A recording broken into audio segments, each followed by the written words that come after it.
నా పేరు B Shankarrao, association of secretary engineers రాష్ట్ర ప్రధాన కార్యదర్శి అండి. ఈరోజు విజయవాడలో 3వ రాష్ట్ర స్థాయి సమావేశానికి మేమందరం ఈరోజు హాజరు కావడానికి ప్రధాన కారణం ఏంటంటే మా యొక్క భవిష్యత్తు గురించి ఒక కార్యాచరణ తయారు చేయాలనే ఉద్దేశంతో ఈరోజు హాజరవడం జరిగిందండి.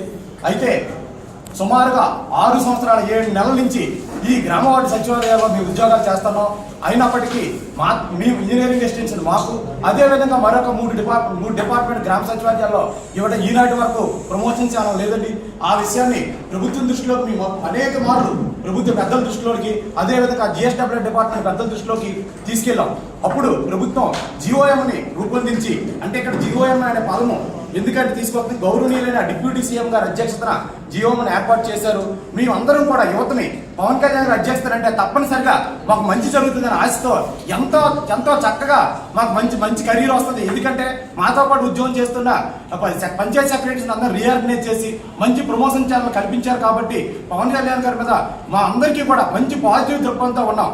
అయినప్పటికీ ఇప్పుడేం జరుగుతుందంటే జిఓఎం నుంచి బీఓసీకి రికమెండ్ చేసి మమ్మల్ని అన్ని డిపార్ట్మెంట్లకు అబ్జర్వ్ చేస్తామని తెలియజేశారు. అప్పుడు మేము ఎంతో ఆనందించాం సార్. కానీ ఈ మధ్య కాలంలోనే డిప్యుటేషన్స్ అనే విషయాన్ని మరి తెరపైకి తీసుకొచ్చారు.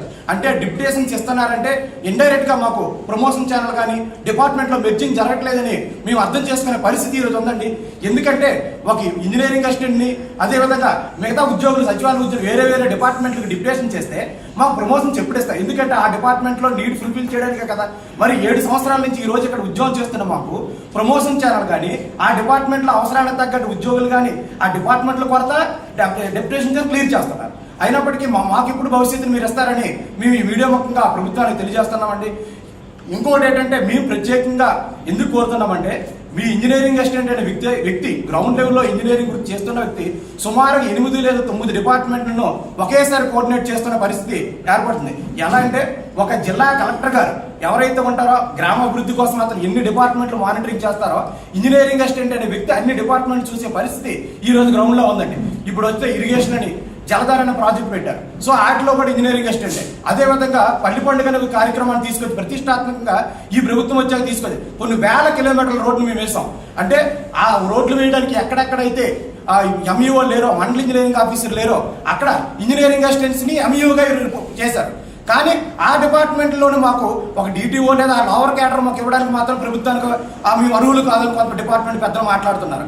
అంటే ఆ డిపార్ట్మెంట్లో ఎంఈఓగా మేము చేయొచ్చు, అంటే మండల ఇంజనీరింగ్ ఆఫీసులో డిప్యుటేషన్లో చేయొచ్చు. అప్పుడు మేము అర్హులం, అప్పుడు మేము నాలెడ్జ్ కలిగిన వాళ్ళమే అని మీరు భావిస్తున్నారు. కానీ ఆ డిపార్ట్మెంట్లో పెర్మనెంట్గా అబ్జర్వ్ చేసుకోవడానికి డిపార్ట్మెంట్ పెద్దలకి ఎందుకు అడ్డంకులు వస్తాయని అర్థం కావట్లేదు. సుమారుగా 8 ఇంజనీరింగ్ డిపార్ట్మెంట్లో మమ్మల్ని అబ్జర్వ్ చేసుకుంటే ఈ రోజు అన్ని డిపార్ట్మెంట్లోనూ కూడా మానవ కొరత.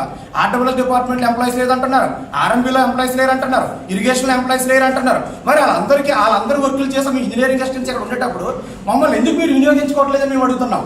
సో ప్రాపర్గా మమ్మల్ని ఇట్లే డిప్యుటేషన్ అనేది అసలు మేము జబ్బు ఒకటైతే వైద్యం ఒకటి అనే పరిస్థితి ఉంది. మేము పర్మనెంట్గా డిపార్ట్మెంట్లో తీసుకొని ప్రాపర్గా వినియోగించుకోండి, మాకు భవిష్యత్తును కల్పించండి అని ప్రభుత్వాన్ని మేము కోరితే గౌరవనీయులైన పవన్ కళ్యాణ్ జీవోఎం అధ్యక్షతను వహించారు. కాబట్టి మాకు మంచి జరుగుతారని ఆశతో మేముంటే ఇప్పుడు డిప్యుటేషన్ తీసుకుని ఆ డిపార్ట్మెంట్ ఈ డిపార్ట్మెంట్ నాన్ టెక్నికల్గా వినియోగిస్తున్నారు. ఈలోగా రేషనలైజేషన్ ప్రక్రియను తీసుకొచ్చారండి. ఇంకా దారుణం, రేషనలైజేషన్ ప్రక్రియ తీసుకురావడం వల్ల ఏం జరిగిందంటే ఒక 3 టైర్ సిస్టమ్ పెట్టి అక్కడ ఒక డిప్యూటీ ఎంపీడీఓలకు అధికారులు పెట్టి మాకు అతను ఒక ఎక్స్ట్రా బాస్ ఏర్పడ్డారు తప్ప ఈ గ్రామ వార్డు సచివాలయం ఉద్యోగులకు ఏ విధమైన ఉపయోగం లేదు. ఎందుకంటే ఇప్పుడు మేమే ఉన్నాం, ఇంజనీరింగ్ క్వాలిఫైడ్ ఒక ఎంప్లాయీని తీసుకోండి అని ప్రభుత్వం రికమెండ్ చేస్తే అందరూ కూడా ఇంజనీరింగ్ అసిస్టెంట్ని తీసుకెళ్లి ఆ డిప్యూటీ ఎంపీడీఓలను జిఎస్డబ్ల్యూఎస్ ఆఫీస్లో నియమించుకుంటారు. దానివల్ల ఏమవుతుంది, ఒక్కొక్క ఇంజనీరింగ్ అసిస్టెంట్కి సుమారుగా 4 లేదా 5 పంచాయతీలు, కొంతమందికి 8 లేదా 9 పంచాయతీలు ఈరోజు ఉద్యోగం చేస్తున్నారు. వాళ్ళ పరిస్థితి ఏంటి? ఆడపిల్లలు చాలా మంది మహిళలు ఉన్నారు. 8 లేదా 9 పంచాయతీలు సుమారు 20-30 కిలోమీటర్ల స్పాన్లో ఉన్నారు.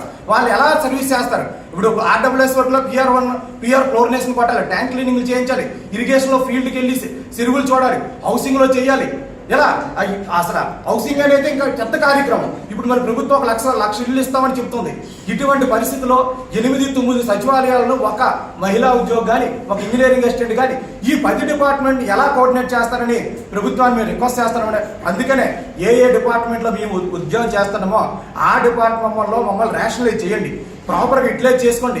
మేము మీరే చెప్తున్నారు మేము పని చేయగలమని ఎంఈఓలుగా. ఆర్డబ్ల్యూఎస్లో మేము ఎంఈఓగా చేస్తున్నాం, మండల లెవెల్ అధికారిగా చేస్తున్నాం. పిఆర్లో మండల అధికారులు చేస్తున్నాం. ఎక్కడ కలెక్టరేట్లో మేము మా ఉద్యోగులే చేస్తున్నారు. కలెక్టర్ సీసీల కింద మా వాళ్ళు కూడా ఉద్యోగాలు చేస్తున్నారు. మేము అంత తెలివైన వాళ్ళు మీరు భావించేటప్పుడు మాకు డిప్యుటేషన్ ఎందుకు వేస్తున్నారు? పర్మనెంట్ అబ్జర్వేషన్ చేయొచ్చు కదా. మేము అన్ని ఇంజనీరింగ్ డిపార్ట్మెంట్ చేయాలని మనస్ఫూర్తిగా కోరుతున్నామండి. దయచేసి పవన్ కళ్యాణ్ గారు మా శాఖ మార్చులు కాబట్టి, మా తోటి ఉద్యోగులకు ఆల్రెడీ మీరు చేస్తున్నారు కాబట్టి ఆ గ్రేడ్ 5 సెక్రటరీ ప్రమోషన్ ఇచ్చారు, గ్రేడ్ 4 సెక్రటరీస్ ప్రమోషన్స్ ఇచ్చారు. మరి మీ శాఖలో ఉన్న మమ్మల్ని ఎందుకు మీరు గుర్తించట్లేదని సవినయంగా కోరుతున్నా సార్. దయించి మమ్మల్ని అర్థం చేసుకొని, మా పరిస్థితిని అర్థం చేసుకొని ఈ ఇంతమంది యువ ఇంజనీర్ని సత్పరంగా వినియోగించుకుంటారని, మన డిపార్ట్మెంట్ గౌరవాన్ని ఇంకొంచెం అభివృద్ధి చేయడానికి మేము అంతా కృషి చేస్తామని మీకు సవినయంగా తెలియజేసుకుంటూ ప్రార్థిస్తున్నాం సార్. దయించి మా రిక్వెస్ట్ని కన్సిడర్ చేస్తారని మనస్ఫూర్తిగా కోరుతున్నాం. Thank you sir.